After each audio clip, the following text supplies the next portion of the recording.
in distributed computations, global state recording and termination detection are two very fundamental problems. So, we are going to look at these two problems in this lecture.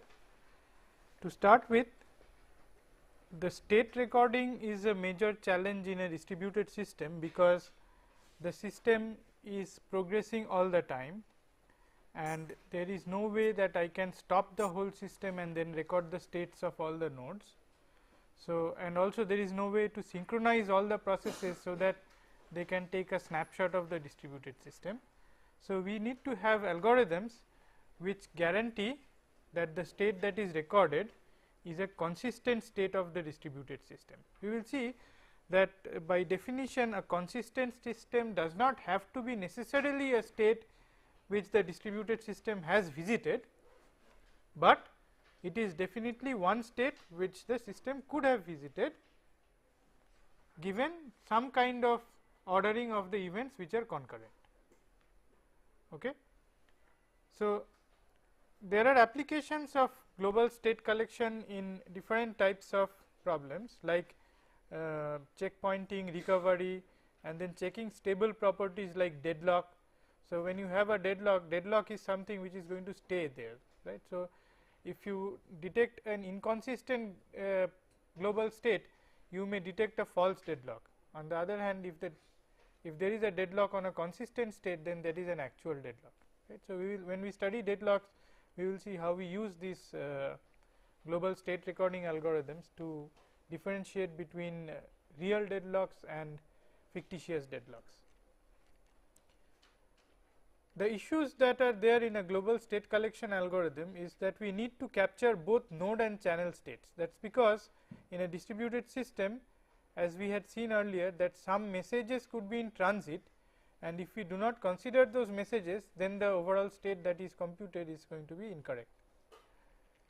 And the other assumption that we make is that the system cannot be stopped. So, it is not that we can stop the system and then collect the global state, and also there is no global clock. So, you cannot say that let us record the state of the system at 9 o'clock.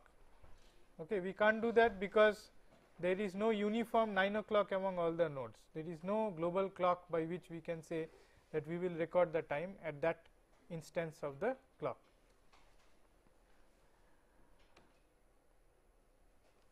We will start with some notations. LSI denotes the local state of process I. Send Mij is the send event of message Mij from process I to process J. Receive Mij is similar, except that it is receive instead of send. So, receive Mij is the receipt of message Mij from process I to process J. Okay. So, this event occurs in process I, this event occurs in process J. Time x is the time at which x was recorded, where x is an event. Time at which state x was recorded is given by time x, and time of send m is the time at which send m occurred, the event send m occurred. Okay. All right. Now, with these notations, let us define the following things.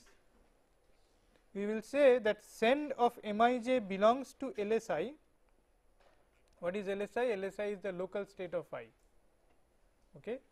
Send of Mij belongs to LSI if the time of send of Mij is less than the time of LSI. What is the time of LSI? The time of LSI is the time at which the state of process I was recorded. Okay.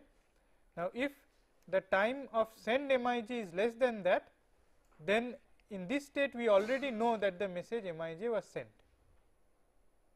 Right? We already know that message Mij was sent. So, that is why we said that send of Mij belongs to LSI. So, in the state LSI, we have already noted that Mij was sent. We say that receive of Mij belongs to LSJ if similarly time of receipt of Mij is less than the time at which LSJ, the state of J, is recorded. Okay. clear. So, this means that J knows that Mij was received before its state was recorded. We will define transit LSI LSJ as the set of messages Mij which are in transit from process I to process J when the states were recorded. Okay. So, Mij this is the set Mij of messages such that send of Mij belongs to LSI and receive of Mij does not belong to LSJ. Okay. So, then this is the set of messages in transit LSI LSJ, messages which are known to have been sent when the state of I was recorded, but not known but not yet received when the state of J was recorded. Clear? And we define inconsistent LSI LSJ as the set of messages for which the send is not recorded in LSI, but the receive is recorded in LSJ. Right? How can this happen? If the state of LSI was recorded before the message was sent, right, and the state LSJ was recorded after this was received, right. So, we define the set of messages for which this holds as the set of inconsistent messages. Okay. Now, see, if there is an inconsistent message, what does it indicate? It indicates that LSI LSJ cannot consist a consistent global state, right. It cannot be any possible global state which was visited, because in no global state is it possible that the send message was not recorded, but the receive message was recorded, right. Now, let us come to the definitions of consistent and inconsistent states. So, a global state is a collection of local states. So, it is the concatenation of LS1, LS2 through LSN, where LSI is the state of process Pi. A global state GS is consistent if for all pairs I and J, okay, between where I and J are between 1 and n, inconsistent LSI LSJ is empty, which means that this is a global, the global state is consistent if between every pair of processes there is no inconsistent messages. All right, then we say that this global state is consistent, right. We say that the global state is transitless if for all Ij, where Ij is between 1 and n, the number of messages in transit is empty.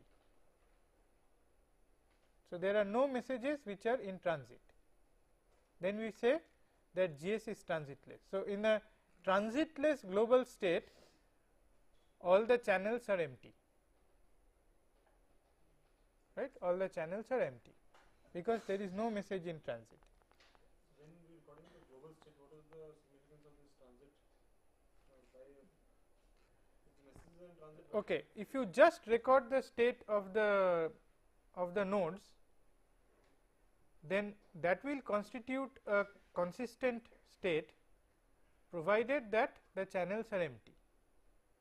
If the channels are not empty, then we also have to record the state of the channels, otherwise you will get an inconsistent state. You remember the example that we talked about when rupees 10,000 was being transferred from one account to another, and if the message was in transit, then you will see that the balance is not, total balance that is computed, that is a global state, is not consistent, because 10,000 has been taken out, but not added on the other side, right. So, in order to get the consistent state of the system, we will have to capture the state of the channel, which will have the message of rupees 10,000, and when you add that, then you get the correct balance, right. So, if we can get a transitless global state which is consistent, then that is a consistent state which consists only of the states of the nodes. Otherwise, we will have to record the state of the channels. Okay. GS is strongly consistent if it is both consistent and transitless, right, but it is very difficult to capture a strongly consistent global state. Okay. Now, this is an algorithm which guarantees that the state that is recorded is consistent. This algorithm is an algorithm for capturing the consistent global state of a set of processes. So, it is possible that it is consistent, but some messages are in transit, yes. So, this algorithm will not only record the state of the nodes, it will also record the state of the channels. So, the state of the nodes and the state of the channels together will give you a global snapshot of the distributed system. Okay. So, this is Chandi-Lamport's algorithm for recording the global state of a distributed system. The algorithm uses special marker messages. So, the distributed computation is using its own messages. In addition, this algorithm will use some special messages called marker messages. Okay. In this, one process acts as the initiator, starts the state collection by following the marker sending rule below. So, what does it do? So, for process P, the marker sending rule is as follows: P records its state, and then for each outgoing channel C from P on which a marker has not been sent already, P sends a marker along C before any further message is sent on C. Let us go through this once again. P will first record its state, then it will look at every outgoing channel from P. Okay. It will check whether it has already sent a marker along that channel. If not, it will send a marker before it sends any other message along C. Okay. Is that clear? When a process Q receives a marker along a channel C, this is what the process Q is going to do. If Q has not recorded its state already, then Q records the state of C as empty. Okay. If Q has not yet recorded its state, then it will record the state of the channel C as empty. Okay. And then Q follows the marker sending rule. All right.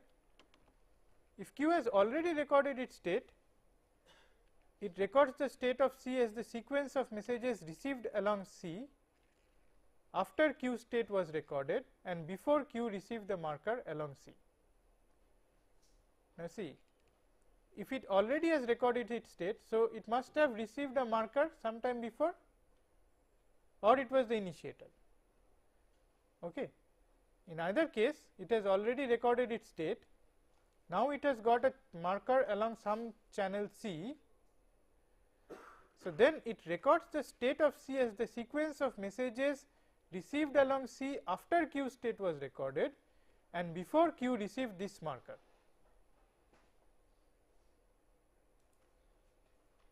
All right.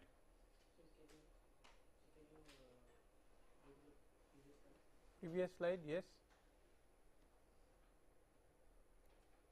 This is the marker sending rule. Okay.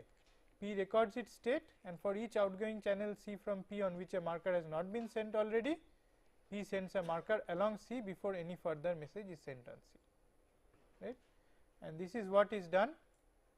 Is this clear? And this is what is done when you are receiving it, when you are receiving a marker. Why should we send it to all the channels? Because once you recorded the state, you are on a particular state. So, the marker which may have been sent already might have been sent. Yeah, the markers are sent so that you can identify which messages should belong to the channel state. Remember that we are not only recording the state of the nodes, we are also recording the state of the channels, right. So, to to record the state of the channels, we are using the markers. I will give an example shortly. Okay. Let us go through an example.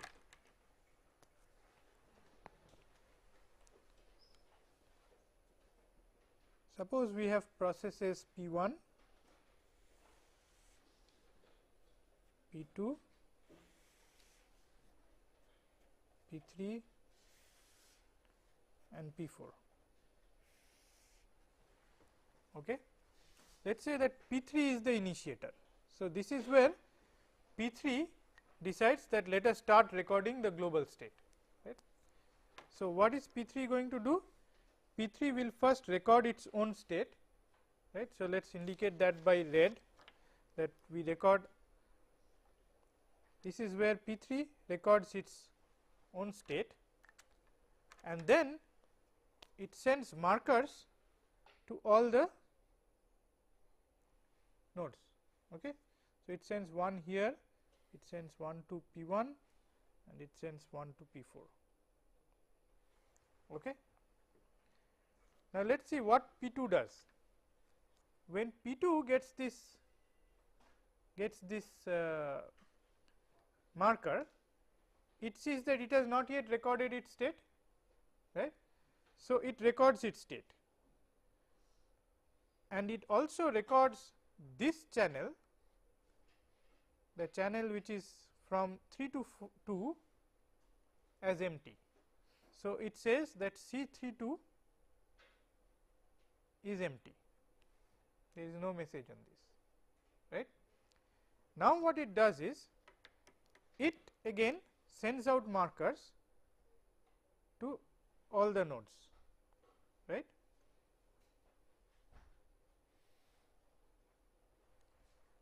Now, note that after these markers have been sent, these processes can continue to send other messages, right. So, it is quite possible that after sending this node has sent some message to, sorry, not here,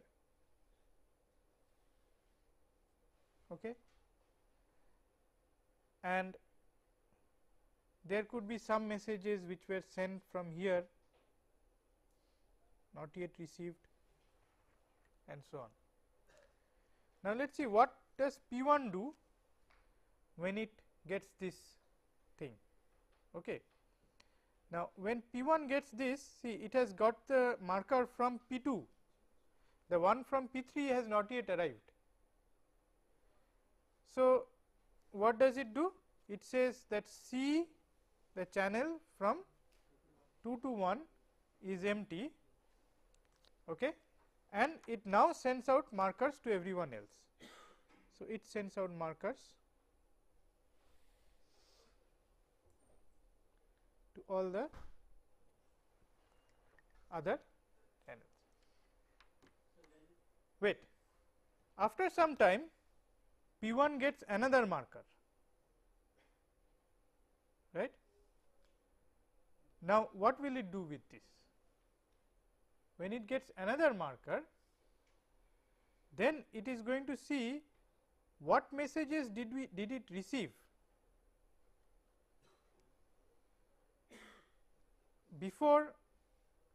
between the time it recorded its state and this time. What messages can it receive? P3 may have sent some message, okay, before recording its state, and that message can reach here, right. Now, note this message, this is a very important one. For this message, the send is recorded. So, the send, let us call this message M. So, send of M belongs to LS3, right, but receive of M does not belong to LS1, right. So, this is a message in transit. We have to capture these messages in order to capture the global state of the system correctly, right. Now, see what does this marker do? This now there this M was sent before its state was recorded, right. Then the marker was sent. After sending the marker, it is quite possible that P3 sends some other messages to P1, right. Now, if we call this message as message M hat, now the send of M hat does not belong to LS3 and the receive of M hat does not belong to LS1. Now, this is not a message in transit. So, we have to, so P1 has to be able to distinguish between M and M hat. It has to be able to distinguish that this message M has to be recorded as part of the channel state, but this message M hat does not have any role in this global state, right. How is it going to distinguish between these two? The distinguishing feature is the marker which is received in between. So, all those which are received in the period that P1 state was recorded and the marker was received from P3, these messages which are received between these along the channel P31, they become the state of C31. So, M belongs to C31, the state of the channel from 3 to 1, right. But M hat does not belong to C31, okay, and it distinguishes between these by virtue of the event that marker is received here, okay. When the marker is received, it knows that everything that I received from the point of time that the state was recorded till this point, they are all part of the channel state, okay. Now, is it clear why the markers are being sent? Now, for any process which gets its first marker, it will record its state immediately, okay. Now, there is an assumption here. The assumption is that the channels have to be FIFO. The channels have to be FIFO. Why? Otherwise, we will have a problem. Suppose we have P1 and we have P2, okay. Suppose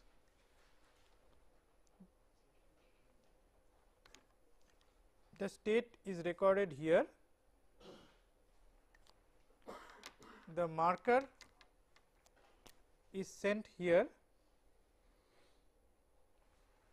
right. Now, what happens is that the channels are not FIFO. So, there is some message which was sent at this point and was received here. Now, when P1 receives the marker, it will record its state here itself and it will say that C32 is empty, sorry, C21 is empty, it will say C21 is empty, but is C21 empty? No, because this M is in transit. Now, this is going to create a problem, right. So, our assumption in this algorithm is that channels are FIFO, first in first out. Now, we know that even if really the channels are not FIFO, we can always implement an algorithm for causal ordering of messages. So, we can actually make them FIFO, right. So, we have already studied that algorithm in the last class, that how we can causally reorder the messages, so that they are delivered in order. So, at this layer of abstraction, we assume that the lower layers guarantee that the messages are delivered in FIFO order, okay. Yes. Then P3 which is sending M as a message, it should deliver to P1 before getting that marker. It should be Delivered at P1. yes, that's true. Before getting But no, but what happened here was the marker was received from P1 from P2. That's a very good question. The question that you are asking is that though P3 sent M and then followed by the marker, P1 got the marker earlier. Why? Because it got it from P2, right. So, P3 sent it to P2 and P2 sent it to P1, and this marker reached earlier than this one. Now, that has got nothing to do with the FIFO property of the channels. Every channel individually is FIFO. Okay. But then the M1 should also must deliver to P1 before. if you use a global causal ordering, then that is going to happen. This is going to be deferred until this is, but we don't need to do that. We just need to make sure that pairwise the channels are FIFO, right. Now, whenever this is delivered, finally, see this has already recorded its state, right. Now, when it gets a marker along the channel C31, at that time it sees that okay, I did not get my original marker from 3, I got it from 2. So, whenever I recorded the state after getting my first marker, from there to this point when I am getting the marker from P3, let me record all the messages that were received in between as belonging to the channel C31. So, the marker from P2 could also have been delayed and received later. In that case it would have received this marker first, in which case the message M would have been part of the state of P1. Okay. So, there wouldn't have been any problem, alright. So, you have to be very clear why on getting the first marker you declare the state of the channel from which you get the marker to be empty, and in the other cases when you get the marker for the second time, then you record the state of the channel as those messages which were received from the time the state was recorded up till this marker was recorded. Okay. All right. Now, here are a few notable points about this algorithm.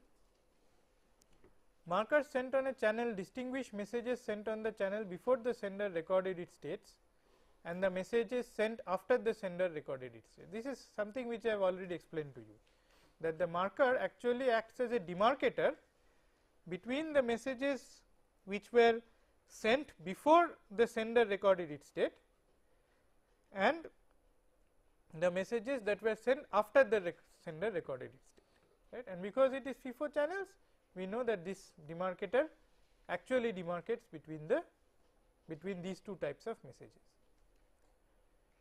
Now, the state collected may not be any state that actually happened in reality, rather a state that could have happened, right. Why? Because you see, by the time the marker reaches a process and that process records its state, the sender has already changed its state. So, in real time you may not have a point of time when that actually was the state of the system, okay. But it is a state of the system which could have happened if we had delivered the messages in particular quantums of time, right. It requires FIFO channels, that is something which we have already seen, and the message complexity is order of E. Why E? How many messages sent along each channel? How many marker messages are sent along each channel? 2. One in this way, right. So, one from process I to process J and one from process J to process I, right. So, for each edge of the network there are 2 messages, 2 marker messages which are going, and besides the marker messages the algorithm does not have any other messages, right. So, the message complexity is order of E, where E is the number of links in the network, right. Okay, once you have recorded all these states, then you can use, they can all send it to the initiator or send it to a designated node, and that one then does whatever it wants to do with it, right. The main thing is in capturing the global state. Once it is captured and recorded in the local nodes, then they can all send it to one node, and that node can actually do whatever it wants with it, right. We will see some algorithms where even that is not done. Everybody records the global state in a distributed manner, and the use of that global state is also done in a distributed manner through another set of messages, right. So, once you want to detect whether there is a deadlock, so you actually propagate another round of messages which tries to see whether in the captured set of states there is any cycle. Okay. So, we will see those algorithms in due course of time. Right. Now, quickly we will look at the problem of termination detection. Now, this is also another fundamental requirement, that how does a distributed algorithm know that it has terminated. Like we studied routing algorithms, in which whenever there is a change in the network, then the changes are propagated to different nodes on the network, and this continuously leads to an update of the routing tables, and at some point of time the network is guaranteed to stabilize, right. Now, when does that happen? How do we know that it is stable and now the routing will be done correctly? So, we will see how we can do termination detection. So, the model is as follows: processes can be active or idle, only active processes send messages, idle processes can become active on receiving a computation message, okay. Active processes can become idle at any time, and the termination criteria is all processes are ideal and no computation messages are in transit, that is the termination state. And we can use global snapshot to detect termination also, but we will see that there is a smarter way of doing it, rather than collecting the global state and intermittently checking whether it is in the termination state. That is not a very good way of doing things. There is a better way, that whenever it terminates, we know that it terminates, right. So, the algorithm itself lets us know that it terminates. This algorithm will work on top of the actual distributed computation, okay. So, there is a distributed algorithm already running, which is doing something, okay, whatever it is doing.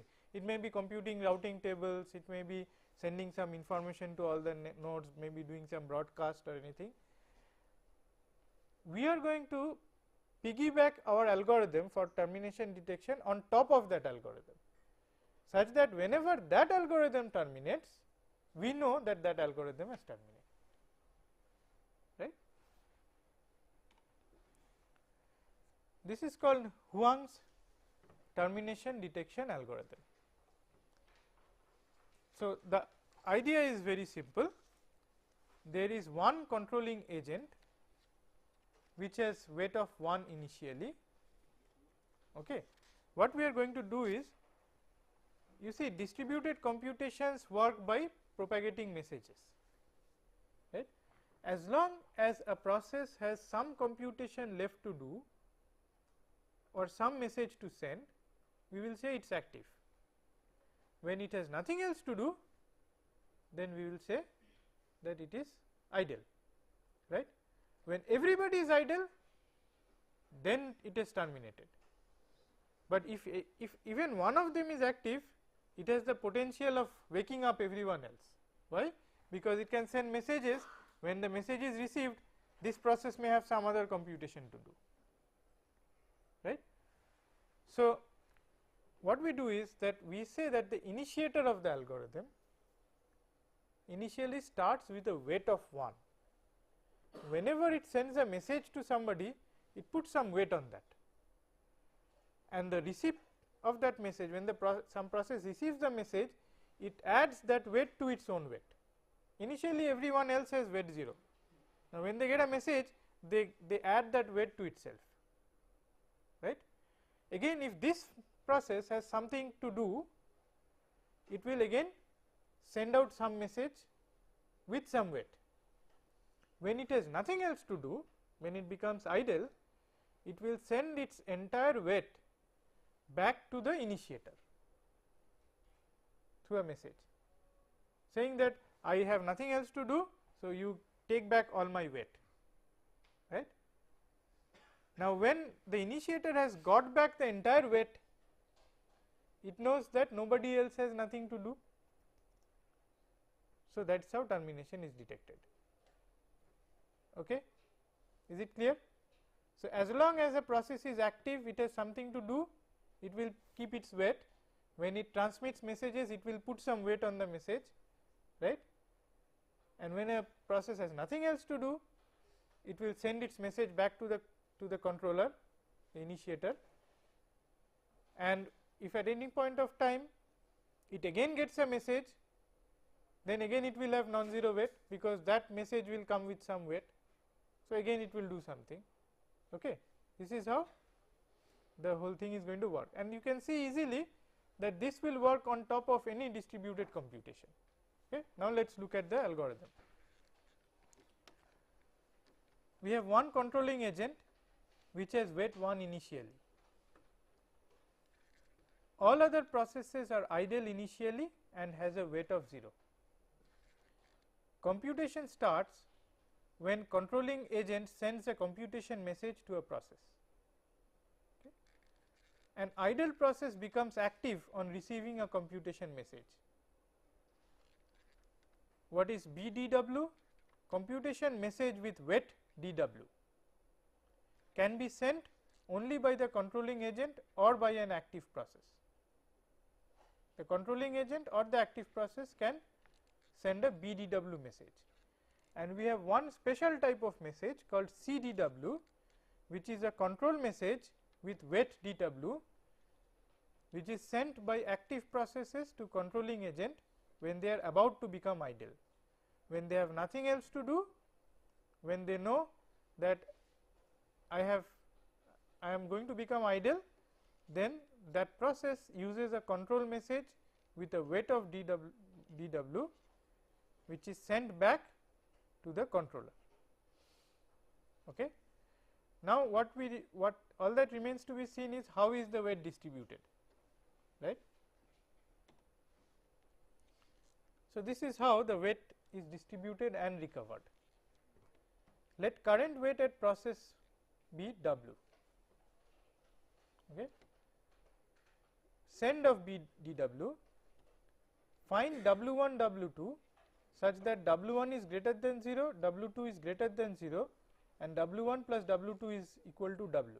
So what it does is it splits its weight into W1 and W2, and it sends the message, it sets W equal to W1 and sends the message B W2. So when a process has to send a message, it will split its weight and send part of the weight along the message. Okay. When a process receives a message with weight DW, it will add it to its own weight. Okay. And if it is idle, it will become active. Okay. And when a process has nothing else to do, it will send its whole weight, see CW, no splitting of the weight. The whole weight is sent to the controlling agent, and then it becomes idle.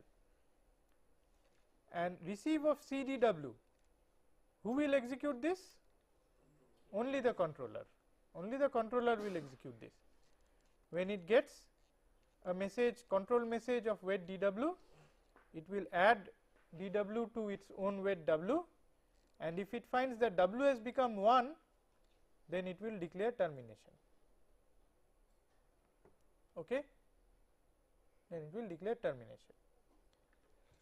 Now, can you tell me why when we send BDW we do not send the whole weight, we only split the weight and send a fraction of it? Because we need to have some weight with the originating process also. Yeah, the originating process also needs to have some weight, because it may have some more messages to send in the future.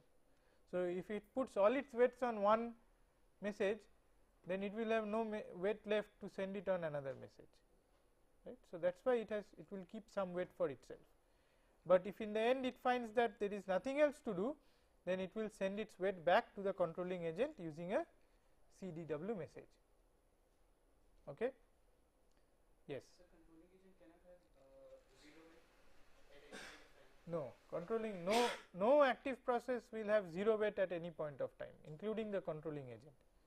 It is only before they become idle, they will send all their weight back to the controlling agent and become idle with 0 weight, and the controlling agent on the other hand will never have 0 weight, because it is always active until the termination is detected. Controlling agent cannot be idle at any point of time. It will become idle only after the termination is detected. Okay. Now, there is one problem here which happens if you have many number of processes and many number of messages. The problem is of splitting the weight, right, because if you do not split it smartly enough, you will have a precision problem, because you will split, and if you have thousands of messages, then you will see that at some point of time, if you want to split it further, then the amount of precision that your computer has will not allow it to split any further. So, you will have splitting of granularity smaller than the precision that is supported by your computer, right. So, there are additional algorithms which tell you how to split the weights. Okay. Now, we are not going to go into the details of those algorithms, we are not going to talk about that, because that has something to do with understanding that how you handle precision, but it is definitely, if you are interested, you should take a look and see how that kind of thing is handled, right. So, so what we have seen today is that we have seen an algorithm for capturing the global state of a system, and we have seen an algorithm for termination detection. Both of these algorithms do not have much value standalone, they are part of other computations where we require these algorithms to capture global state or detect termination. From the next lecture onwards, we will start seeing more advanced kind of requirements, which in turn will require these fundamental algorithms. Okay. So, thank you.